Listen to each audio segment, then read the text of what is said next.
নগাঁও জিলাত অৱস্থিত বৰদোৱা সকলোৰে পৰিচিত নাম। ইয়াতেই জন্ম হৈছিল শ্ৰীমন্ত শংকৰদেৱৰ। বৰদোৱাৰ কীৰ্তন ঘৰতে দৌল উৎসৱ অতি উলহ মালহেৰে পালন কৰা হয়।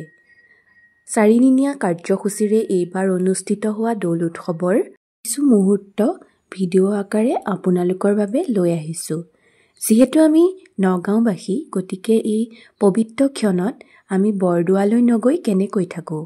যিসকল নগাঁৱত থকা ৰাইজ আছে সেইসকলতো যায়েই, আৰু বিভিন্ন ঠাইৰ পৰা বিভিন্ন ভক্তবৃন্দ এই পবিত্ৰ দিনকেইটাত বৰদোৱাৰ দৌল উৎসৱ উপভোগ কৰিবলৈ আহে। গতিকে পলম নকৰি আহকচোন ভিডিঅ'টোৰ মাজলৈ যাওঁ। আমিও যিদিনাখন গোসাঁইমূৰত ফাকুৱা দিয়া হয় সেইদিনাখন বৰদোৱাৰ দৌল উৎসৱলৈ গৈছিলোঁ আৰু ভাবিলোঁ আপোনালোককো অকণমান দেখুৱাই দিওঁ। আহকচোন, যিসকলে আহিব পৰা নাই বা অহা নাই সেইসকলক অলপ দেখাই দিওঁ বুলি ভাবি ভিডিঅ'টো কৰি ৰাখিলোঁ। ছোৱালী, মই আৰু মানুহজন, আমি তিনিওজন বৰদোৱালৈ গৈছিলোঁ। আৰু গৈ পেলাই আমি বৰদোৱাত উপস্থিত হওঁতে এয়া চাওকচোন কি ধুনীয়াকৈ বৰদোৱাত মেলা হৈছে। বিভিন্ন দোকান পোহাৰেৰে ভক্তবৃন্দৰ আগমনেৰে বৰদোৱাৰ অনুষ্ঠানথলী আৰু কীৰ্তন ঘৰ ভৰপূৰ হৈ পৰিছে।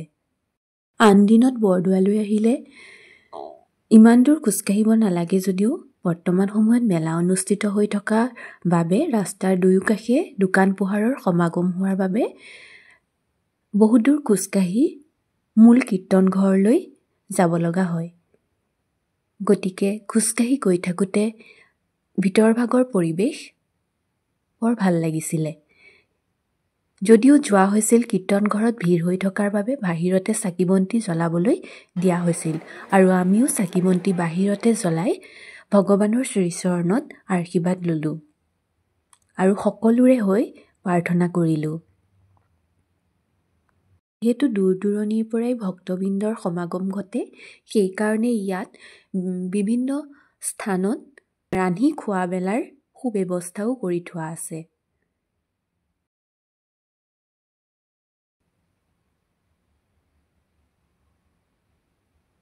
মেলা মানেই দোকান পোহাৰৰ সমাগম, আৰু দোকান পোহাৰ হ'লেই সকলোবোৰ বস্তু ল'বলৈ মন যায়, নহয়নে? চাওকচোন বস্তুবোৰ কি ধুনীয়াকৈ সজাই ৰখা হৈছে।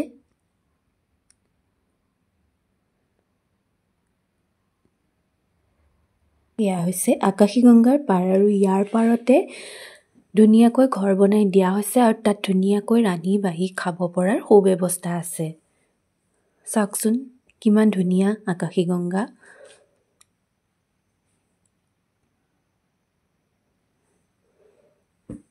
আৰু ইয়াতেই কিছু সময় ৰওঁতে ছোৱালীৰ আকৌ আইচক্ৰীম খাবলৈ মন গ'ল, আৰু তাই খাই ল'লে, আৰু আমি আকাশী গংগাৰ সৌন্দৰ্য উপভোগ কৰিলোঁ।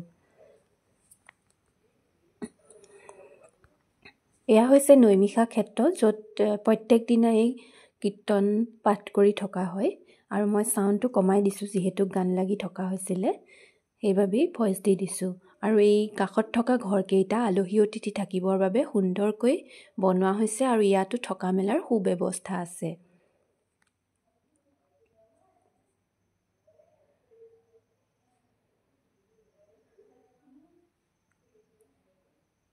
যিহেতু অলপ আন্ধাৰ হৈ আহিছিল আৰু লাইট জ্বলাই দিয়াত চাওকচোন পৰিৱেশটো কি সুন্দৰ লাগিছে। আৰু এই যে পুতলাবোৰ চাওকচোন, এনেদৰে লৈ ঘূৰি ফুৰোঁতে পুতলাবোৰৰ ৰঙা নীলা দৃশ্যই মন আকৰ্ষিত কৰি দিছে। চাই কৰি হোৱাৰ পিছত যিহেতু ৰাতি হৈ আহিছে আৰু আমি ঘৰলৈ উভতিব লাগিব, সেইবাবেই তাৰ পৰাই জেলেপি দুখনমান আৰু কিবা কিবি লৈ ঘৰ অভিমুখে যাত্ৰা কৰিলোঁ। ভিডিঅ'টো কেনে পালে জনাব দেই। কেতিয়াবা আকৌ বৰদোৱাৰ সম্পূৰ্ণ দৃশ্য লৈ আহিম। শেষলৈকে চোৱাৰ বাবে ধন্যবাদ।